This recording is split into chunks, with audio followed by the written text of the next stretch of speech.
Hey, you're listening to Blindsight. Let's go. Mental health isn't something to take lightly. It's time to fight. It's time to thrive. Let's do this.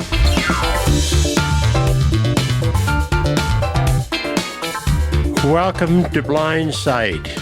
This is your host, Bill Lundgren, and I'm glad to have you on board.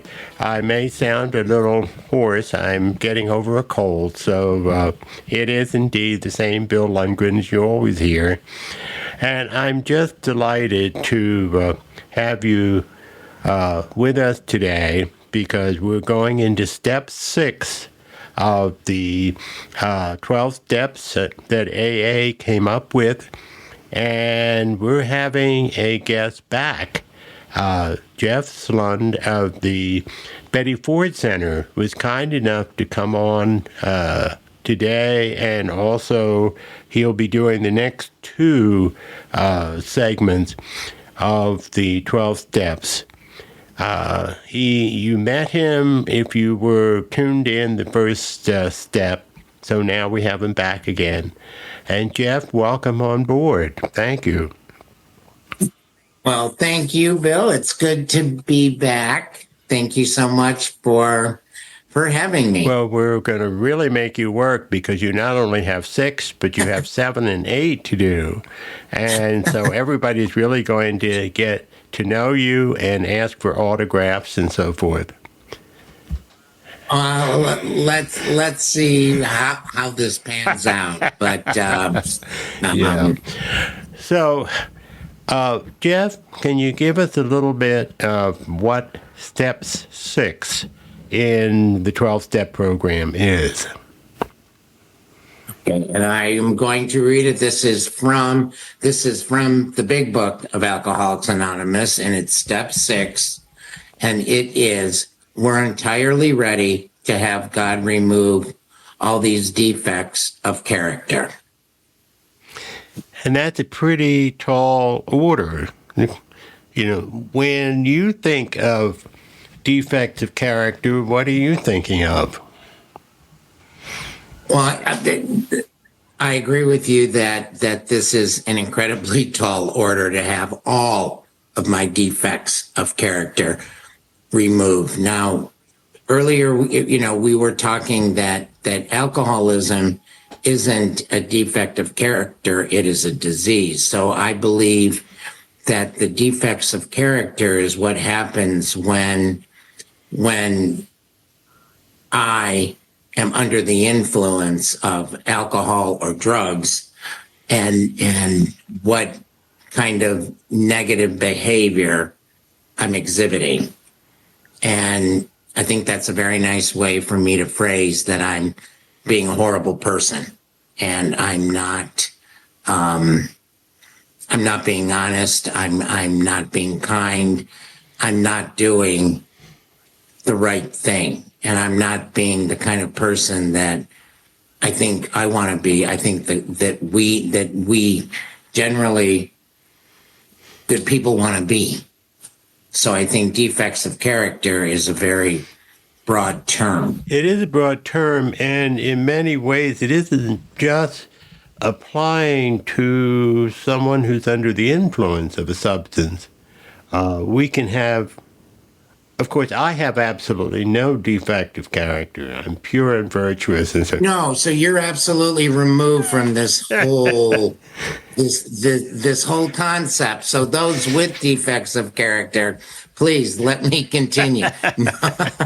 Well, what we're talking about is, I think, not just what we do under the influence. As you said, alcohol is not a defect. Alcoholism is not a defect of character. It's an illness.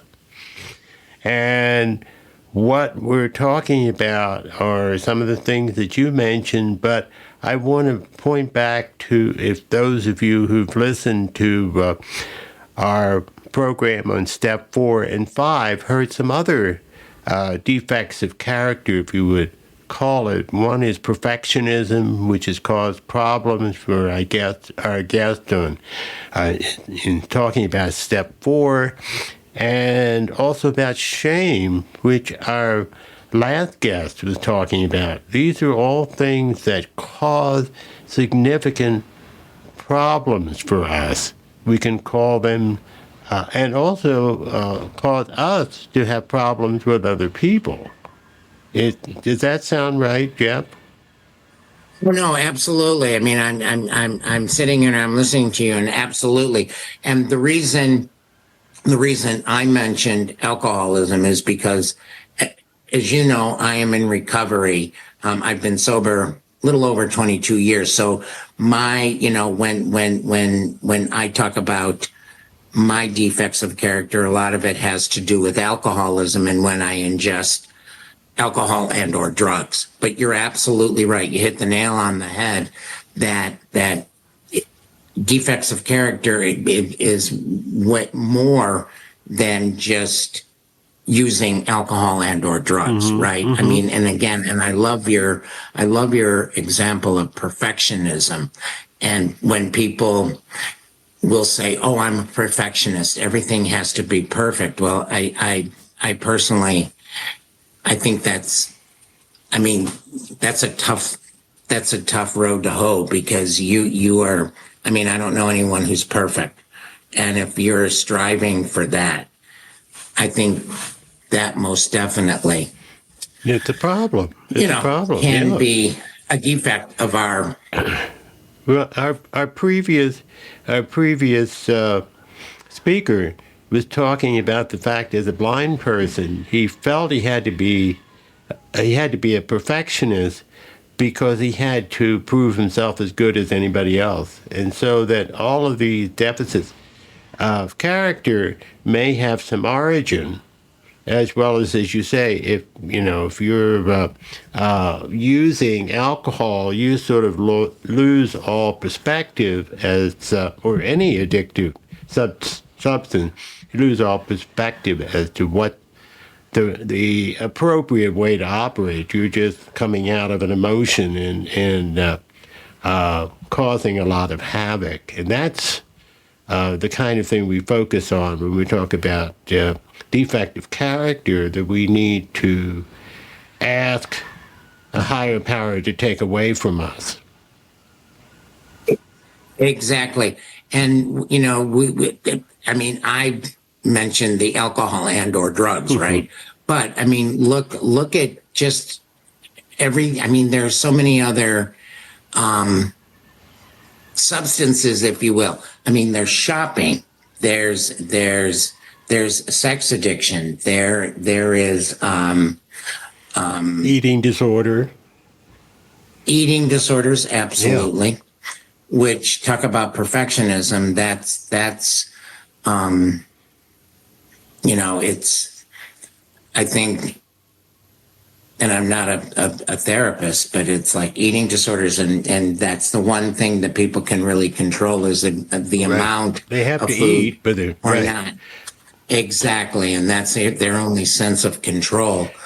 And I think all of these things have to be taken into consideration, and not just alcohol. Right. I mean, this is from, like, again, I was saying, it's from the big book of Alcoholics Anonymous, so they're going to focus on alcohol, right. But it can literally be any kind of negative behavior, right? Yeah.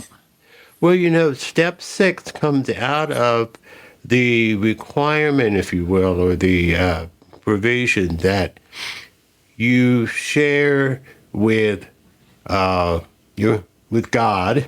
as you understand the higher power, and one human, all the harm that you've done. And then we get into asking the higher power to take these deficits away and to make us, what should I call, I won't say perfect, because we can't strive for that, but certainly what we have to make us better, which has to be kind of fearful for people. I don't know whether it was for you to say to turn it over to a higher power to help you get rid of these defective characters, or as many of them as you can handle. What was that like for you? It I mean, if you think, looking back, if you look at it like to remove all of my defects of character, that number is daunting. So, and it's an ongoing process. So I think what people need to remember is we didn't get here overnight, and we're not going to get well overnight. So I'm not going to list all these what I consider my defects of character, and I'm going to check them off, and they will be done within 3 days of this podcast. It's just not realistic, and it's you just learn, or I learn what my defects of character are, and take a look at them and actually realize when I'm engaging in that behavior. And it's when you do it so often, it almost becomes normal, right, quote unquote, whatever that normal means. But it's like, oh my gosh, I did that again. And I didn't even realize I was doing it because it became so normal, or so part of my everyday existence, if you will. And it's like, I need to be aware and cognizant of how I am behaving. But by asking the higher power you're basically asking for help to identify and to, it does, in that simple sentence, it packs a lot of things in it. But I think from a thinking point of view, when you ask another force, a person or whatever, you're one, acknowledging that you have that thing you want to get rid of, and also it kind of, once it's out there in the air rather than just sitting in your head, it means you're really going to do something about it. Right. And I believe that it doesn't just have to be, or it doesn't have to pertain just to a 12-step program. I think if we all should have, if you are in a 12-step program, you should have a sponsor that you should work with this on. But Bill, you should also, and work on this with your therapist, or with your mental health provider, because we need to address these things. And once we really uncover, I believe, all these behaviors and admit to them, and admit that, like you said, we need help, because we do need help, because we can't do this alone. That's right. And I think we need to tell our therapists, tell our sponsors, and really make ourselves accountable with these people for when we're exhibiting these behaviors, Well, in terms of, if you follow the 12-step process, which makes a lot of sense, with steps 7 and 8, where you're itemizing what those faults are, what the mistakes that you've made, or what kinds of things you need to correct. And then, with the next one, the final one you're going to talk about, where we actually, unless it's to harm self or others, to make amends or offer amends for the things that you did wrong. So, in other words, by the end of the 8th step, you begin to clean up the past, and you can begin to look towards the future of keeping yourself ever accountable, which is really what we're talking about. For the things that are harmful to you and to other people. No, but I think it's also a decision, or you need to talk with someone about, will this harm someone if I do make these amends? And if I am going to make these amends, how am I going to make these amends? And will they not harm the person that I'm making the amends to? I think step 6, in fact, someone had said earlier, I was talking about step 6, and, that we're ready to have God remove all of our defects of character. He had said, and he said, well, it's almost kind of like a half step, if you will, in a way, because I believe it's like, okay, now I'm entirely ready to have these defects removed. But it's you're not really getting into action. And that's why I call it a half step, so to speak. And please don't quote me. I'm not rewriting the 12 steps of Alcoholics Anonymous. But, that's my opinion. That it's, because you're not doing something, but you're making an internal decision. Getting yourself ready. To have all of these removed. Yeah. But you're getting yourself ready to do that. And that's an important step. Right. Because one of the things that's involved is for us to be able to verbalize and admit. And it's kind of, you're admitting that you have these character defects when you ask your higher power to help you get rid of them. Because it's really easy just not to admit.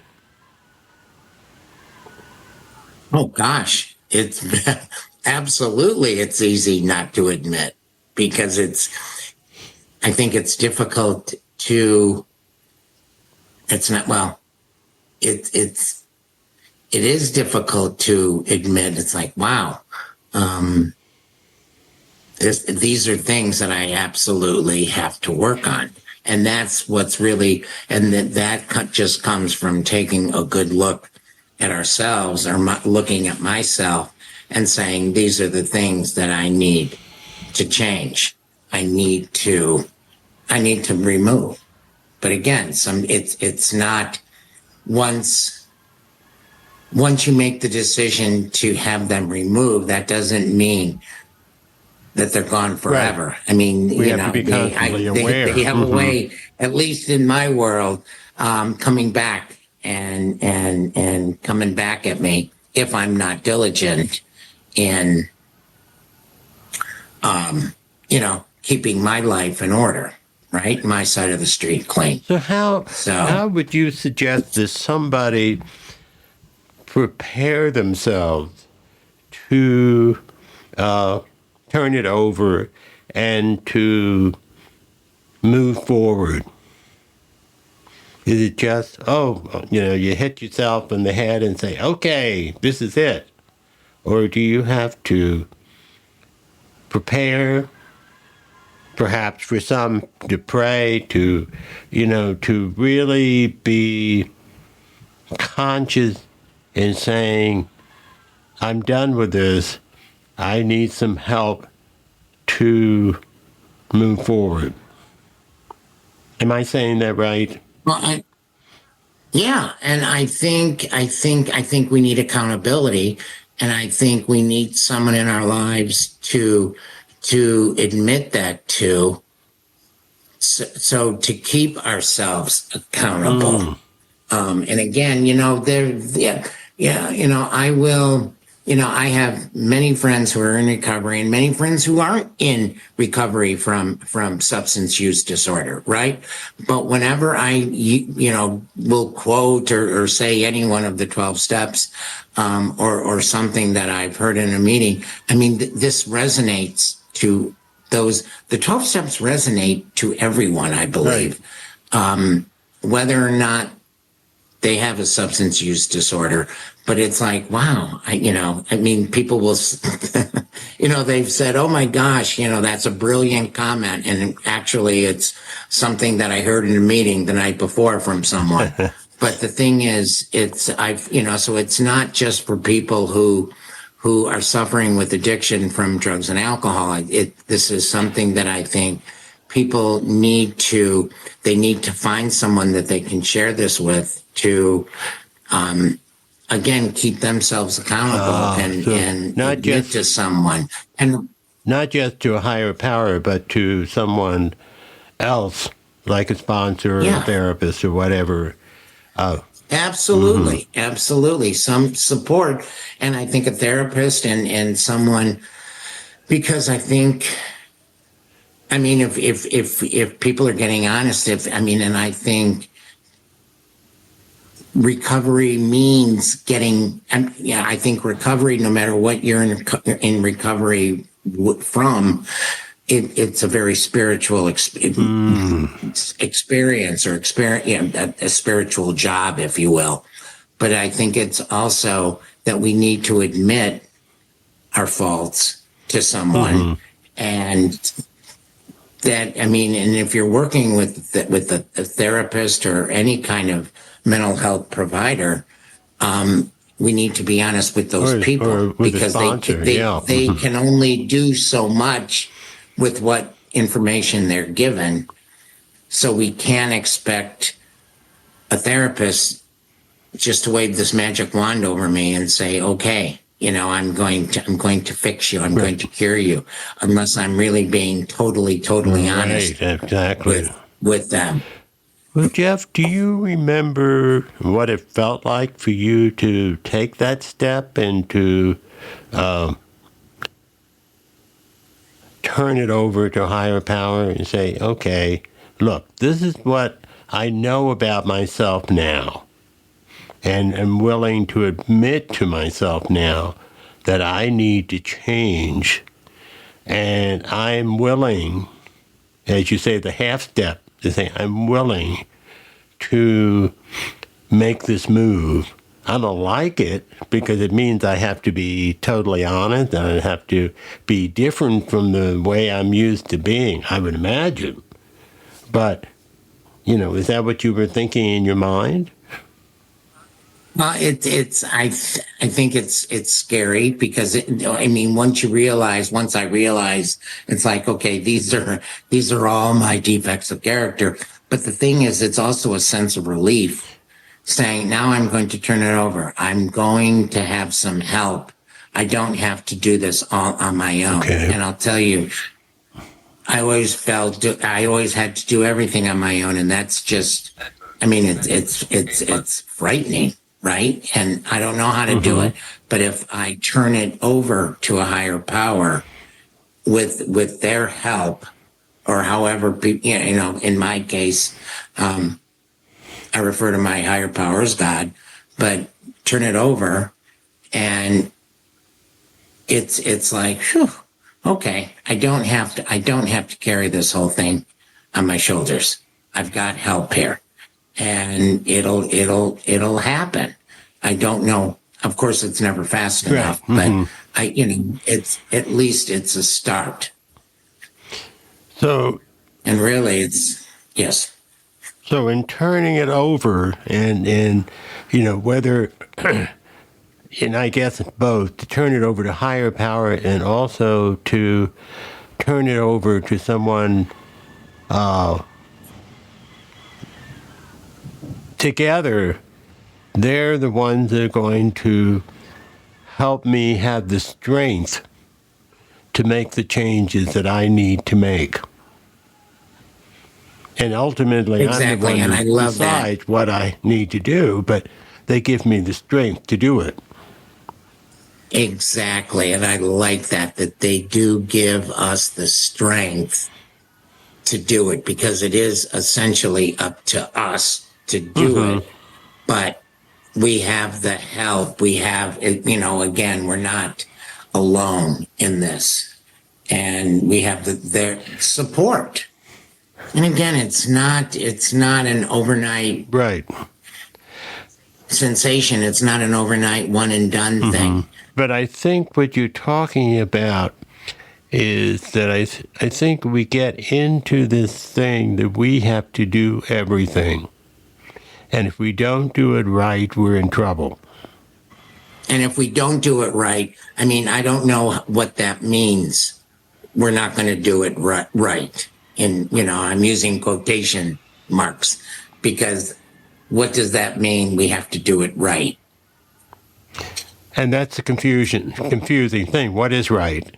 And exactly. And if we're if we're a person with a disability like blindness, we're having to learn not only how to do something right, we're having to learn to do it differently from everybody else. So that's what our previous speaker was talking about in terms of perfectionism and so forth. But we don't have to be perfect, but we have that belief that we're supposed to.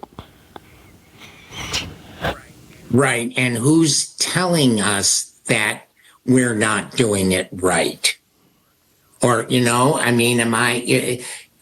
think it's our inner selves saying, Jeff, you're not doing it right. You're bad. You need to do it better. And again, like you said, people who are blind have to do it, quote unquote, right. Yeah. And better than everyone else, which is, who made that rule? So the question is, then, in terms of what we're talking about, turning it over and accepting that whatever we do with the help of higher power, it will be okay and will be okay. And that we have to trust that, because that's the most fearful thing in the world, to just let go and say, I'm going to do this, and I'm going to, what the next step, of course, is, after you've done your inventory, after you've admitted you're wrong to other people, then to go and actualize it in step 7 and 8 in terms of specifically writing it out and trying to repair it. We can't look at that right now. We have to look at, right now, I have to be ready. I have to, I know whoever my higher power is going to help me through this. And it's not going to be easy, but then nothing that's, that we do at this point in time is easy, because it's all new. So what kind of advice would you give to somebody, or to our listeners who are thinking about, the 6th step, about getting started and kind of carrying it out? Well, I think, again, you need to have a plan.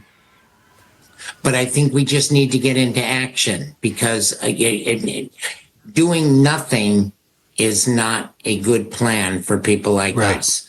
What we need to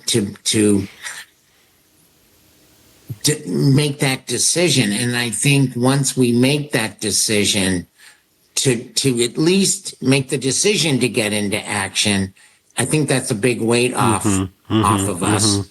Because we're just sitting here, and sometimes we can be immobilized from fear and not do anything, and we end up then not doing anything, and nothing changes. So until we walk through the fear and at least admit or commit to turn it over, then we can truly move forward. Well, I think part of it is, and I'm getting back to the word perfectionism, because I've had many bouts with perfectionism myself. To say, no matter what I do, it will be right. in terms, it's what's not right is if I don't do anything. Is that what you're saying? Absolutely. Not doing anything is not right. And no matter what you do, and I love the way you said that, because no matter what you do is right. Yeah. Because you're That's the only way we're going to getting find into out if it action. works or not is if we do it. Exactly. And who's to say you're not doing it right? Or who's to say I'm not doing it right?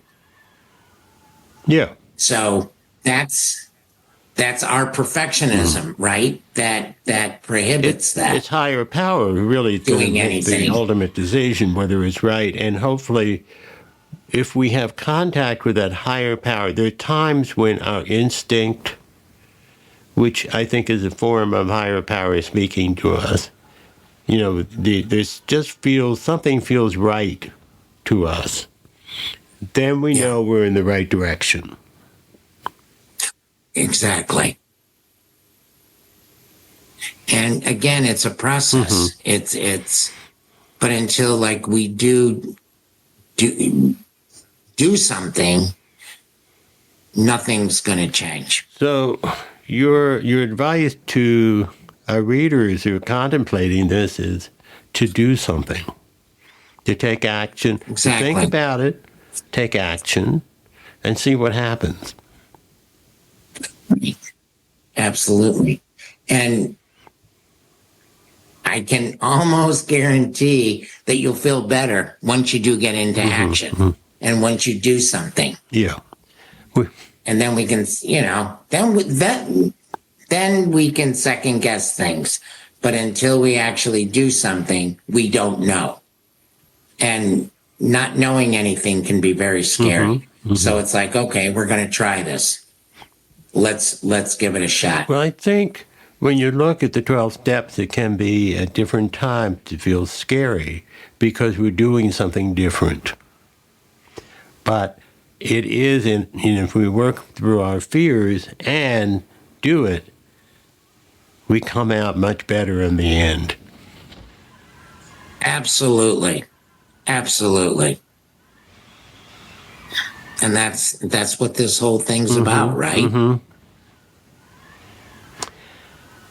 And I think we don't only have to do the steps once. I think that's the beautiful thing. We can do them as many times as we need and over if need be. Got it.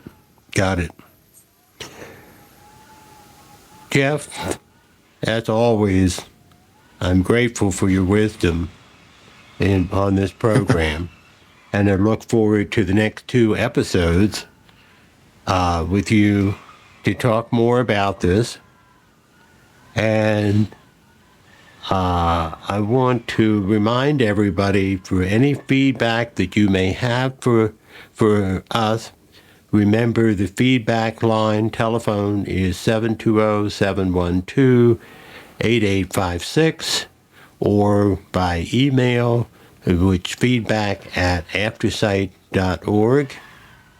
What I think is important for people to recognize that in Aftersight, there are resources available if you call the main number, and if you're looking for someone to turn to, an addiction counselor, we have some names of people that we can refer to.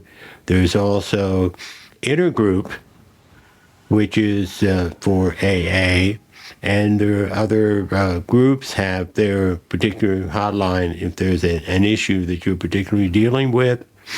You can find someone who will tell you of a meeting, and I know for AA Intergroup, they are equipped to point you to meetings that are fully accessible.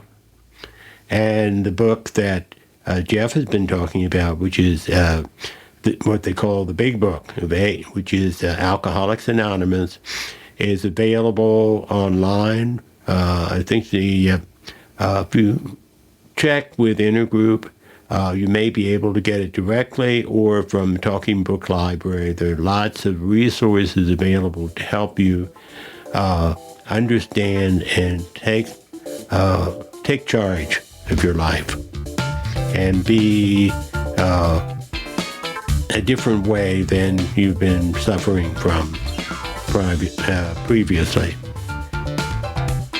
So on behalf of Jeff and Aftersight and Blindsight, we wish you a good week.